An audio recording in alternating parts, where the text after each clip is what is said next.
apanya bisa menerima. Karena masing-masing pun menerima guru kelasnya ngerti kadang-kadang orang tuanya macam-macam. Nguyak di rumah belajar itu. Kalau hasil nilainya tidak bagus kan, karena menyambar tuh. Pasan lingkungan kebersihan itu kan itu berbasis. Kebersihan ya, karena kan agak salah aksiden juga.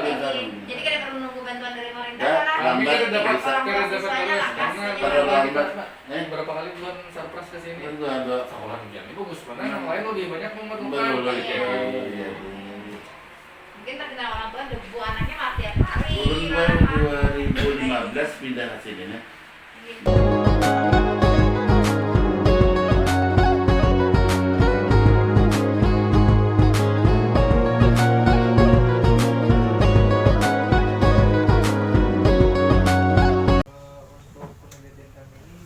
Keterkaitan antara pembelajaran berbasis hots dengan pendekatan lingkungan gitu Pak.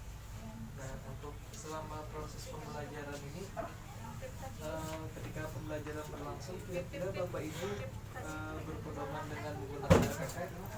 Berpedoman dengan RPP karena RPP itu suatu kewajiban lah guru. Jadi RPP-nya membuat sendiri kan Pak atau sudah ada yang dibuat? Jadi untuk RPP-nya itu biasanya kami itu literasi dulu, literasi dengan yang ada, dikembangkan lagi dengan situasi kehanakan dan situasi kondisi. Jadi secara nggak sadar ibaratnya tuh ada keterkaitan juga dengan lingkungan sekitar Bapak. Iya. Tapi ibaratnya tuh ada kalanya kan Pak, ibaratnya tuh ada yang materinya tuh yang sesuai dengan lingkungan gitu. Ada. Mungkin salah satunya apa Pak? Mungkin salah satunya deh terkait masalah banjir mungkin. Banjir ada, penambangan liar, hutan gundul. Pada saat pembelajaran berlangsung nih, kira-kira Bapak Ibu pernah menggunakan model pembelajaran? Kalau pernah, kira-kira contoh model pembelajaran yang pernah dilaksanakan tuh contohnya seperti apa Bapak Ibu? Yang pernah Pian terapkan selama pembelajaran, baik di masa pandemik atau sebelum di masa pandemik? Banyak sih. Salah satunya aja deh. yang mungkin ada keterkaitannya dengan lingkungan. Apa? Yang apa itu? Yang berbasis Kontekstual. ya kontekstual. Kontekstual.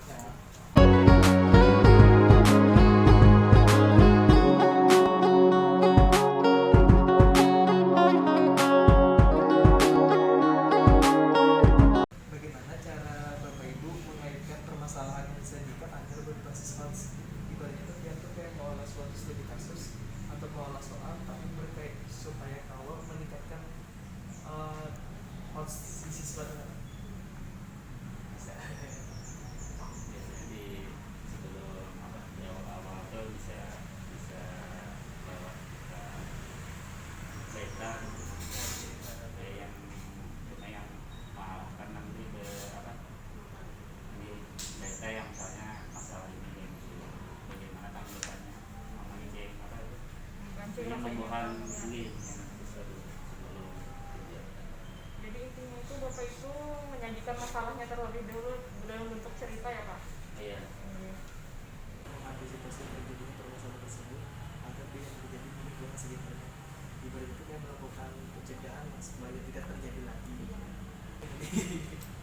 Biasanya kita kasih tahu sebelum anak itu kan mau dikasih tahu atau ditanyakan bagaimana cara mencegahnya. Pasti anak ada yang jawab dengan cara misalnya tadi banjir, tidak membuang sampah sembarangan Bu, atau membersihkan sungai-sungai yang kotor misalnya. Jadi itu yang kami terapkan supaya dikaitkan dengan sehari-hari gitu.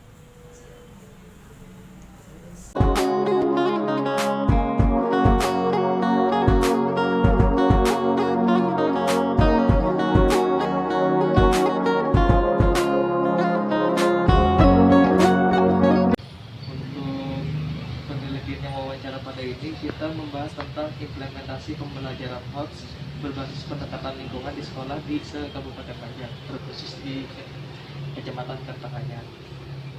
Jadi Bapak Ibu, untuk pada saat proses pembelajaran, saat mengajar baik maupun daring ataupun luring. Bapak Ibu kira-kira selama ini berpedoman dengan menggunakan RPP? Oh ya. Iya. Berpedoman aja. Terus cara pembuatan RPP selama ini itu biasanya dibuat cara mengolahnya itu. Kalau kami, kalau sudah ada ibaratnya formatnya, tinggal disesuaikan aja lagi kan dengan kelas masing-masing. Silabusnya kan ada sudah, jadi RPP itu dari situ juga sama lagi. Kalau ulun tuh lebih ke explore sih, soalnya di buku kan sudah ada juga terkait RPP segala, cuman lebih di optimalisasikan aja, karena ini kan luring daring kan, jadi simpel-simpelnya sesuai format, sisanya kita explore di lapangan.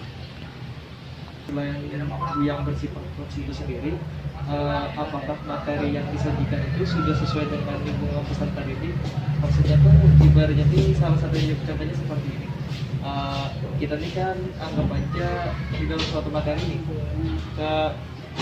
percontohannya itu misalnya ada masalah transportasi.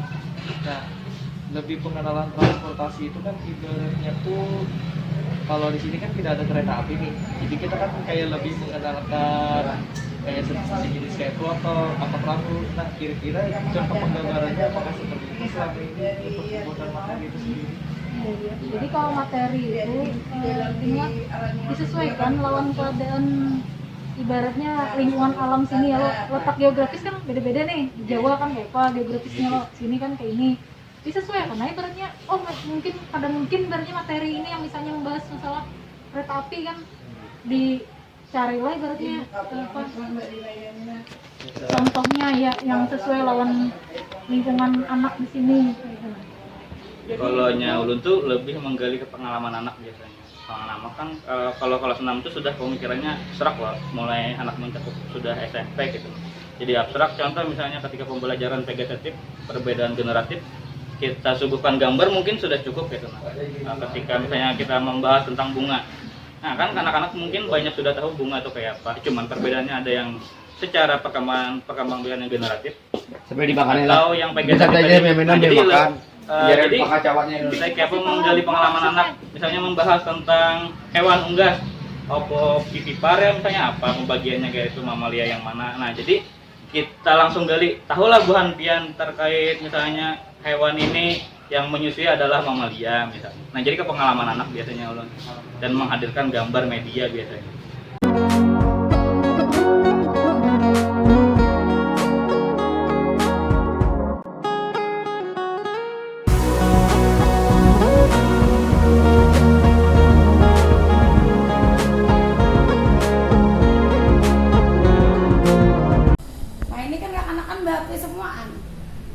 Apa yang ada itu jawabannya pasti ada. Sumber referensi. Nah.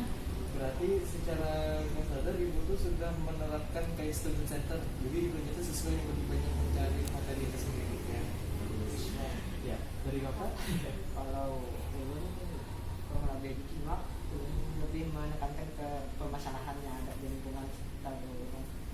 Nah jadi anak tuh disuruh misalkan anak kemudian ada apa, misalkan pertumbuhan apa, kayak masalah tentang apa, kayak masalah pertumbuhan gigian dan sebagainya. Nah itu berarti perkembangannya. Jadi kan dilaporkan ke sekolah itu dibuat kelompok. Jadi kayak itu membawa isi pemikirannya masing-masing ke sekolahan, jadi kita jadikan satu.